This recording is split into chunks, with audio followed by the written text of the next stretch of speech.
Next हम देख लेते हैं हेल्थ केयर डिलीवरी इंडिकेटर्स, ये सब होंगे इसमें। First of all is the doctor population ratio, के पॉपुलेशन के लिहाज से डॉक्टर्स कितने अवेलेबल हैं हमारे पास, ठीक है। तो ये सारे उन्होंने बताया हुआ है कि 100,000 पॉपुलेशन में से इतने इतने मतलब डॉक्टर्स हैं हर कंट्री के, ठीक है। मतलब इतने पॉपुलेशन में एक डॉक्टर है, ठीक है। जो जो जर्मनी है उसके पास सबसे ज़्यादा डॉक्टर्स हैं पर पॉपुलेशन, ठीक है। इस तरह से हम इसको कैलकुलेट करते होते हैं डॉक्टर पॉपुलेशन रेशो को, ठीक है। जैसे ये अब देखना है कि डॉक्टर वर्सेस नर्सिस रेशो, कि डॉक्टर्स के मुकाबले में नर्सिस कितनी हैं, ठीक है। तो ये देखिए 26 पर 10,000 पॉपुलेशन में 26 डॉक्टर्स हैं। जैसे फॉर एग्जांपल और 10,000 नर्सिस में लोगों में 78 नर्सिस हैं, ठीक है। तो डॉक्टर वर्सेस नर्स रेशो कितना है किसी भी कंट्री का, जैसे मालदीव्स का इन्होंने बताया हुआ है। अच्छा ये हो गया।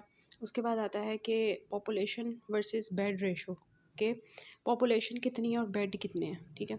तो ये देखें ज़रा, इन्होंने बताया कि इंडिया के जो हॉस्पिटल बेड्स हैं वो बहुत कम है एज़ कम्पेयर टू पॉपुलेशन, ठीक है। तो ये क्या होगा कि WHO ने रखा हुआ है कि जो है 1000 पॉपुलेशन में 5 जो है ना वो क्या होने चाहिए, मतलब बेड्स होने चाहिए, ठीक है। और उन्होंने उनकी कितनी है कि 1000 पॉपुलेशन के लिए एक मुश्किल से बेड है, ठीक है, पर 1000। उसके बाद आता है कि पॉपुलेशन वर्सेस जो होती है ट्रेन बर्थ अटेंडेंस, वो लिखा हुआ है कि एक पॉपुलेशन में ट्रेन बर्थ अटेंडेंस कितनी है, ठीक है। अच्छा उसके बाद यूटिलाइजेशन रेट्स आते हैं जिसमें वी हैव के हेल्थ केयर सर्विसेज को कितना यूटिलाइज़ किया जा रहा है। फॉर एग्जांपल EPI स्केड्यूल कितना कवर किया जा रहा है, या जो वुमेन हैं उनको कितनी जो है फैमिली प्लानिंग की मेजर्स वगैरह एंटीनेटल केयर सर्विसेज मिल रही हैं।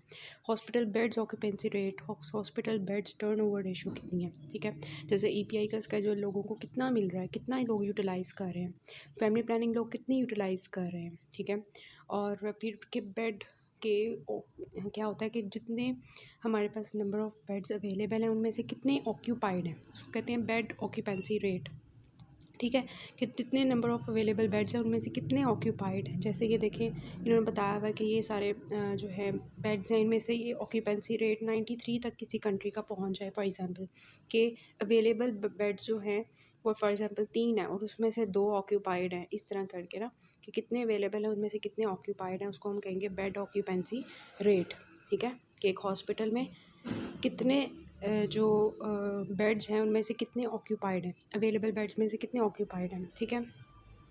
जो उसके बाद आता है कि two more beds have patients in, चाहिए उन्होंने बताया था कि जैसे इनमें से अवेलेबल बेड्स कितने ऑक्यूपाइड, कितने कोविड के कितने ऑक्यूपाइड हैं, इस तरह से हम कैलकुलेट करते हैं, ठीक है। उसके बाद आता है कि indicators of the social and mental health किसी भी जगह का, कि किसी जगह पे सुसाइड रेट कितना है। जैसे रशिया में इन्होंने बताया हुआ है कि बहुत ज़्यादा सुसाइड रेट है मैन का, वुमेन का कितना है, इस तरह से हम मेजर कर रहे होते हैं।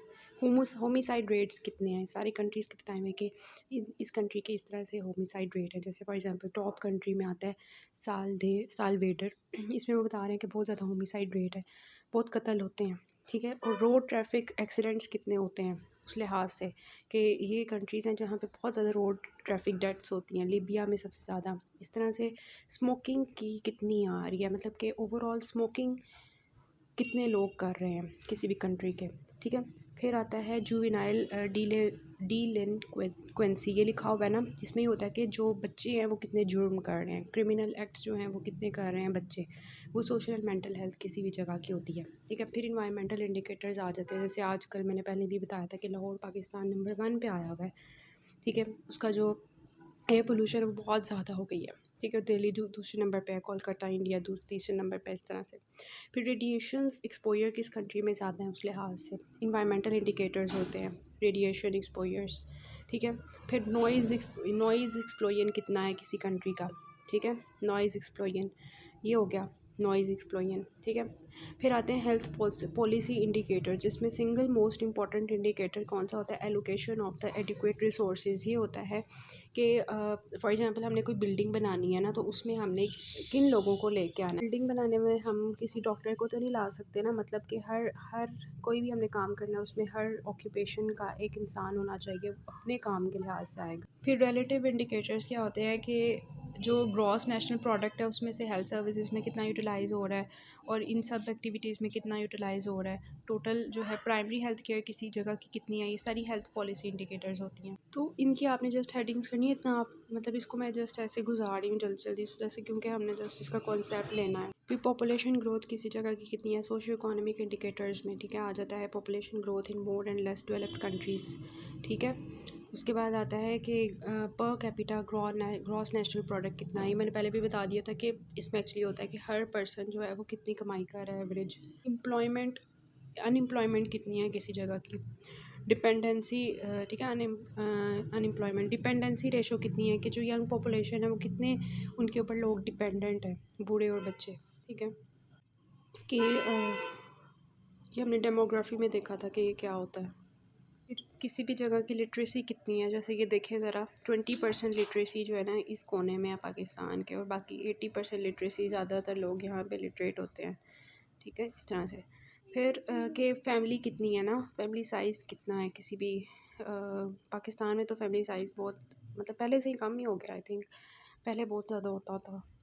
अच्छा, उसके बाद मतलब ऐसा होल के जॉइंट फैमिली कुछ होते हैं ना। उसके बाद आ जाते हैं कि किसी भी जो है पर कैपिटा कैलोरी अवेलेबिलिटी कितनी है ना, हर एक पर्सन को खाने के लिए कितना मिल रहा है। फिर हमने देखनी है डायमेंशंस ऑफ हेल्थ, ठीक है, इसमें कौन कौन से आएंगे, इसकी जस्ट आपने हेडिंग्स मोस्टली याद रखनी है, मतलब कि ज़्यादातर इतना इंपॉर्टेंट नहीं है। फिज़िकल हेल्थ होती है किसी भी पर्सन की, और क्या होती है उसकी जो है मेंटल हेल्थ होती है, और क्या होती है उसकी इमोशनल हेल्थ होती है, और क्या होती है उसकी सोशल हेल्थ होती है, और क्या होती है स्पिरिचुअल हेल्थ होती है, और क्या होती है वोकेशनल हेल्थ होती है। ये सारी इसमें लिखी हुई हैं। इसका निमोनिक भी उन्होंने बता दिया है, PSMSEV। वैसे मुझे इतना अच्छा निमोनिक नहीं लग रहा, लेकिन याद कर लें आप इस। सो फिज़िकल हेल्थ अच्छी क्या होती है, किसको हम फिज़िकल हेल्थ अच्छा कहते हैं, अगर किसी का कम्प्लेक्शन अच्छा हो, किसी की क्लियर स्किन हो, ब्राइट आइज़ हो, पिंपल्स उसके मुंह पे ना हो, ठीक है, इस तरह से स्मार्ट हो, फिज़िक अच्छी हो, एपेटाइट अच्छी हो, सोता अच्छा हो, और रेगुलर एक्टिविटी ऑफ बाउल्स हों, उसको कोई डायरिया कॉन्स्टिपेशन ना हो, उसके ऑर्गन सारे नॉर्मल साइज़ और फंक्शन नॉर्मली कर रहे हो, उसको हम गुड फिज़िकल हेल्थ कहते हैं, ठीक है। और पुअर फिज़िकल हेल्थ क्या होगी, जिसमें फटीग और जो हमें होता रहता है पुअर कंसंट्रेशन और ये सब कुछ, ठीक है। तो ये सारी अच्छी फ़िज़िकल हेल्थ होती है। फिर होती है मेंटल हेल्थ, इसमें ये होता है कि आपकी मेंटली कैसी हेल्थ है, और फिर इमोशनल डायमेंशन आ जाती है कि इमोशनली आप कैसे हैं, ठीक है। इमोशनल हेल्थ आपकी कैसी है, कुछ लोगों को बहुत जल्दी गुस्सा आ जाता है, ठीक है, इस तरह से, और कुछ लोगों को जो है वो बहुत ही मतलब होते हैं सब्र करने वाले, वो आ जाता है, ठीक है। उसके बाद आ जाता है कि ये इमोशनल हेल्थ हो गया, ये मैंने इसका बनाया था। जो सोशल हेल्थ कैसी है कि लोगों के साथ कैसे उसका रवैया है, और वो उसकी इन्वॉल्वमेंट इन द कम्युनिटी कितनी है, और ये सब कुछ आ जाएगा, ठीक है। और ये सारे आगे social, physical, intellectual, spiritual and vocational and emotional health, ठीक है, ये मैंने आपको पहले दिखा दिया था। वोकेशनल अच्छा, सोशल हो गया। स्पिरिचुअल डायमेंशन यही होती है ना कि इंसान जो है वो स्पिरिचुअली कैसा है, क्योंकि स्पिरिचुअल अगर हम नमाज़ वगैरह पढ़ते हैं और उससे हमें सुकून मिलता है, तो spiritual dimension is actually the source of peace for us, कि स्पिरिचुअल हेल्थ जो होती है ना उसमें आपको पीस मिलता है ना, इस तरह से। और वोकेशनल डायमेंशन क्या होगी कि जिसमें क्या होता है कि आप अपने जॉब से कैसे सेटिस्फाइड हैं। अगर फॉर एग्ज़ाम्पल आपकी जॉब थोड़ी देर के लिए छूट जाती है, तो आप उससे मतलब किस हद तक उसके साथ आपकी डायमेंशन उसके साथ कैसी है, ठीक है। तो ये सारी डायमेंशंस होंगी। फ़िलॉसफिकल हेल्थ आपकी कैसी है, फ़िलॉसफिकल डायमेंशन होती है कि आप फ़िलॉसफिकल कैसा सोचते हैं, और ये सब कुछ ठीक हो गया। अच्छा, उसके बाद आते हैं कि जो आपके इंडिकेटर्स होते हैं इकोनॉमिक डेवलपमेंट के किसी भी जगह के, वो फिज़िकल क्वालिटी ऑफ इंडेक्स होता है, PQLI, और ह्यूमन डेवलपमेंट इंडेक्स होता है, ठीक है, ये दो होते हैं ह्यूमन डेवलपमेंट इंडेक्सेस। तो इसमें जो इंडिकेटर सबसे पहला है physical quality of life index, इसमें 3 तरह की चीज़ें आ जाती हैं।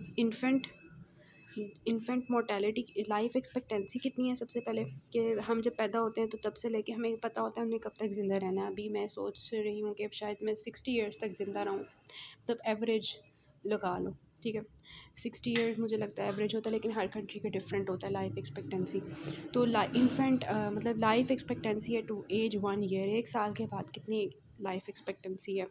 उसके बाद इन्फेंट मोर्टेलिटी रेट, कि 1 साल से छोटे बच्चे कितने मर रहे हैं, और बेसिक लिटरेसी रेट कि किसी भी जगह की जो लिटरेसी रेट है वो कितनी है। तो इसको दरअसल ना हम ऐसे इंडिकेशन देते हैं कि 0 से लेके 100 तक हम रखते हैं, और हम कहते हैं कि 0 के पास जितना स्केल होगा तो वर्स्ट परफॉर्मेंस होगी उस जगह की, और अगर जितना 100 के करीब होगा उसका मतलब कि वहाँ पे हेल्थ परफॉर्मेंस वो है बेस्ट है। ठीक है, तो इन 0 से 100 के दरमियान हम इसको जो है ना देते हैं सारा। ठीक है, तो इसमें 3 चीज़ें हम कैलकुलेट करते हैं, इन्फेंट मोर्टेलिटी, लाइफ एक्सपेक्टेंसी और बेसिक लिटरेसी इंडेक्स। फिर इनका एवरेज ले लेते हैं तो हमें पता चल जाता है कि किसी भी जगह की फ़िज़िकल क्वालिटी ऑफ लाइफ जो है वो किस जगह कितनी है। फिर ह्यूमन डेवलपमेंट इंडेक्स आता है। ह्यूमन डेवलपमेंट इंडेक्स जो था ये महबूबुल हक पाकिस्तान का एक इकोनॉमिस्ट था, उसने इसको बताया था कि it is actually composite index combining the 3 dimensions. कौन कौन सी नज़र आ रही हैं? लाइफ एक्सपेक्टेंसी एट बर्थ, वही वाली एवरेज एजुकेशन लेवल, उसमें लिटरेसी थी। ठीक है, यहाँ पे एवरेज एजुकेशन लेवल है कि किसी भी एवरेज एजुकेशन मतलब कि अडल्ट लिटरेसी रेट। ठीक है, कि अडल्ट्स कितने लिटरेट हैं प्लस जो उन्होंने ईयर्स ऑफ स्कूलिंग की, ये इसमें आ जाते हैं। और फिर थर्ड चीज़ आती है वही कि जो gross national product per capita है उसमें कितना आ रहा है। तो ये 3 चीज़ें होती हैं ह्यूमन डेवलपमेंट इंडेक्स में। पीछे जो हमने देखी थी वो दूसरी थी, जिसमें एक्चुअली क्या था, लाइफ एक्सपेक्टेंसी थी, लिटरेसी रेट थी और इन्फेंट मोर्टेलिटी थी। ठीक है, तो ये 3 चीज़ें जो है ह्यूमन डेवलपमेंट की हैं वो जो थी वो उस पर थी आपके दूसरे। ठीक है, अच्छा, तो याद करने की नहीं ज़रूरत ये है कि मिनिमम और मैक्सिमम वैल्यूज़ होती हैं एक साल की, तो उनको हम कैलकुलेट करते हैं, फिर उसका एवरेज निकालते हैं, तो हमारे पास क्या आ जाता है कि जो है ना ह्यूमन डेवलपमेंट इंडेक्स आ जाता है किसी भी जगह का। ठीक है, तो इसमें ये होता है कि लाइफ एक्सपेक्टेंसी एट बर्थ जो इन्होंने रखी हुई है ना, कि इसकी जो इन्होंने दी हुई है वो 25 to 85 ईयर्स। ठीक है, ये है। और एडल्ट लिटरेसी रेट का इन्होंने 0 to 100% दिया हुआ है। ठीक है, और इसका भी इन्होंने 0 से 100% दिया हुआ है। फिर उसको कैलकुलेट करते हैं, जो आंसर आता है उसमें आप उसको 3 से डिवाइड करते हैं तो आपके पास जो है वो आ जाता है। फॉर एग्ज़ाम्पल मतलब इसकी जस्ट आपने ये याद रखनी है कि लो क्या होता है, मीडियम क्या होता है और हाई डेवलपमेंट इंडेक्स क्या होता है। ठीक है, तो अगर 0.8 से ज़्यादा है, ठीक है, फिर मतलब नीचे से शुरू करें ना, 0.5 से कम है तो लो है, 0.5 से 0.79 तक है तो मीडियम है, और अगर 0.8 से ज़्यादा है तो हाई। फॉर एग्ज़ाम्पल उन्होंने 174 कंट्रीज़ का ना ह्यूमन डेवलपमेंट इंडेक्स कैलकुलेट किया, और तो उसमें से उन्होंने देखा कि 45 जो कंट्रीज़ थी वो हाई डेवलपमेंट इंडेक्स में लाई कर रही थी। ठीक है, उसके बाद 94 कंट्रीज़ 174 में से इसमें लाई कर रही थी मीडियम में, और 35 जो थी वो इसमें लाई कर रही थी। ठीक है, तो फिर आ जाता है ग्रॉस डोमेस्टिक प्रोडक्ट। ये क्या होता है ग्रॉस डोमेस्टिक? ये होता है ना कि फॉर एग्ज़ाम्पल पाकिस्तान है वो अपनी एक इनकम जनरेट करता है, और एक वो होती है जो बाहर से मदद लेके करता है ना। तो 2 तरह की होती है, एक वो अपनी जनरेट कर रहा होता है और एक दूसरी कंट्री से मंगवाता है अपनी तरफ। तो वो जो खुद जनरेट कर रहा होगा ना जस्ट, उसको कहेंगे ग्रॉस डोमेस्टिक प्रोडक्ट। ठीक है, ग्रॉस डोमेस्टिक प्रोडक्ट। फिर होता है ग्रॉस नेशनल प्रोडक्ट। इसमें बिल्कुल उसके ऑपोजिट होता है कि जैसे पाकिस्तान जो है अपनी कितनी प्रोड्यूस कर रहा है इनकम और बाहर से कितनी मदद मंगवा रहा है। ठीक है, तो वो होगी जैसे फॉर एग्ज़ाम्पल चाइना है ना, कोई भी हो सकता है, जैसे पाकिस्तान ले लेते हैं, तो वो अपनी इनकम कितनी जनरेट कर रहा है प्लस वो यूएसए से कितनी मदद ले रहा है, तो वो एक्चुअली ग्रॉस नेशनल प्रोडक्ट होगी। तो ग्रॉस डोमेस्टिक प्रोडक्ट उसी जगह की होती है, और ग्रॉस नेशनल प्रोडक्ट में क्या होता है कि बाहर से भी एड आती है। तो ये हो गया ग्रॉस नेशनल इनकम। ठीक है, ये होते हैं ग्रॉस इनकम जो कंट्री खुद प्रोड्यूस कर रहा है और अब्रॉड से जो इनकम लेके आ रहा है। ठीक है, वो दोनों ऐड हो जाती हैं तो ग्रॉस नेशनल इनकम। ये मैंने आपको बताया था कि per capita income, for example ये सारे इतनी इतनी कमाई कर रहे हैं तो हमने उन सब का एवरेज ले लेना है, और उससे हमें पता चल जाएगा कि पर कैपिटा इनकम कितनी है। तो ये मैंने आपको शुरू में भी बताया था कि एवरेज इनकम अर्नड बाय पर person in a given area, किसी भी जगह का इन अ स्पेसिफाइड ईयर। तो इस तरह से हम करते हैं। तो इसको हम कैसे करते हैं कि एरियाज़ टोटल इनकम, उस एरिया में जो लोग जितनी कमाई कर रहे हैं उस टोटल करेंगे डिवाइडेड बाय उसकी जितनी पॉपुलेशन है उसका average. This is actually the formula, total income of the area divided by total population. फिर हमने बात करनी है, लास्ट हमारे रह गया अल्हम्दुलिल्लाह, millennium development goals and indicators, और दूसरे होते हैं सस्टेनेबल डेवलपमेंटल गोल्स। अब इनमें ये डिफरेंस होता है कि ये वाला जो था ना मिलेनियम डेवलपमेंट, ये यूनाइटेड नेशंस ने किया था 2000 में। ठीक है, ये डेवलपमेंट गोल्स बताए थे कि किसी भी कंट्री के होने चाहिए। फिर ये हुआ था कि ये थोड़ा सा ना मतलब इसका जो यूनाइटेड नेशंस का जब 17 सेशन हुआ था ना 2015 में, वो 2000 में था, ये 2015 में हुआ था 15 सितंबर को। तो उन्होंने मिलेनियम डेवलपमेंट गोल्स को चेंज कर दिया था सस्टेनेबल डेवलपमेंट गोल्स। तो इसमें आपको 8 नज़र आ रहे हैं गोल्स, और इसमें आपको 17 नज़र आएंगे, ठीक है। तो 8 जो है वो 17 में चेंज हो गए थे जब उन्होंने थोड़ी सी एडिशंस कर दी थी। इनके आपको ना बिल्कुल एक सीक्वेंस से नाम आने चाहिए। आपने गोल 1 को 8 नहीं लिखना, गोल 8 को 1 नहीं लिखना, ठीक है। ये पहली बात। दूसरी बात ये कि बहुत ईज़ी है इनको याद करना, एक दफ़ा याद करें। सबसे पहले देखें हम क्या होते हैं, फॉर एग्ज़ाम्पल कोई बंदा है वो पॉवर्टी में पैदा हुआ है, ठीक है। तो इस तरह से कहानी बना के हमने याद करना है कि एक पॉवर्टी में बंदा पैदा हुआ था, उसने एजुकेशन हासिल की, फिर उसने जो है वो एक बड़ा आदमी बन गया, फिर उसके बच्चे भी हुए, और उसकी जो बीवी थी उसकी भी हेल्थ थी, ठीक है। उसके बाद ये था कि उसको इस तरह की डिजीज़ बीमारियाँ होना शुरू की जैसे वो बूढ़ा हुआ, और उसका इन्वायरमेंट है, और एंड पे क्या है कि एंड वाली जो चीज़ें हैं वो तो वैसे ही याद हो जाती है ना, इन्वायरमेंटल सस्टेनेबिलिटी और global partnership for the development. तो किसी भी कंट्री में सबसे पहला एम क्या होना चाहिए, गोल क्या होना चाहिए कि कंट्री की जो इरेडिकेट करनी है एक्सट्रीम पॉवर्टी एंड हंगर। दूसरा क्या होना चाहिए, यूनिवर्सल प्राइमरी एजुकेशन, हर एक को तालीम मिलनी चाहिए, ठीक है। तीसरा ये कि जेंडर इक्वलिटी होनी चाहिए, वुमेन को एम्पावर करना चाहिए, और फिर चाइल्ड मोर्टेलिटी कम करनी चाहिए, मैटरनल हेल्थ को इम्प्रूव करना चाहिए। ये तो वैसे ही दोनों साथ साथ आते हैं। HIV एड्स को, मलेरिया और दूसरी डिजीज़ को ख़त्म करना चाहिए कंट्री में, और फिर इन्वायरमेंटल सस्टेनेबिलिटी लेके आनी चाहिए। और ये मैंने आपको बता दिया कि ग्लोबल पार्टनरशिप मतलब अपनी किसी भी कंट्री की डेवलपमेंट के लिए ज़रूरी है कि वो दूसरे कंट्रीज़ के साथ मतलब सारा करें। तो ये आपको एक कहानी की फॉर्म में आपने इसको याद कर लेना है। और फिर ज़्यादा इंपॉर्टेंट जो है मिलेनियम डेवलपमेंट गोल्स हैं, सस्टेनेबल इतना इंपॉर्टेंट नहीं है, लेकिन ये है कि आपको याद होने चाहिए, ठीक है।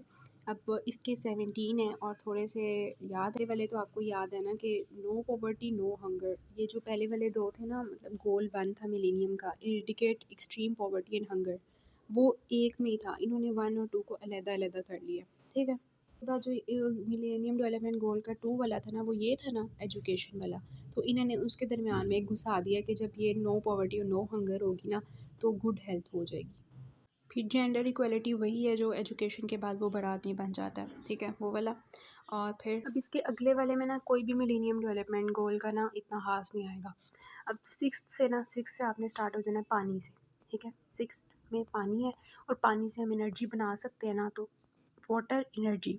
फिर एनर्जी से जब हम एनर्जी लेते हैं कोई भी फूड से तो हमें ग्रोथ आती है, ये जस्ट याद करने के लिए, ठीक है। एनर्जी के बाद होती है ग्रोथ, ठीक है। और ग्रोथ किसकी है, इंडस्ट्री की, ठीक है। उसके बाद क्या है, ये जो 5 और 10 है ना, ऐसे याद रखना है। 5 में जेंडर की इक्वलिटी थी, 10 में जो है इनइक्वालिटीज़ एज अ होल आ जाती हैं कि रूरल एरियाज़ और जो हमारे अर्बन एरियाज़ हैं उनके दरमियान में इनइक्वालिटीज़ ख़त्म करनी है, ठीक है। तो gender equality and reduced inequalities 5 10, ठीक है।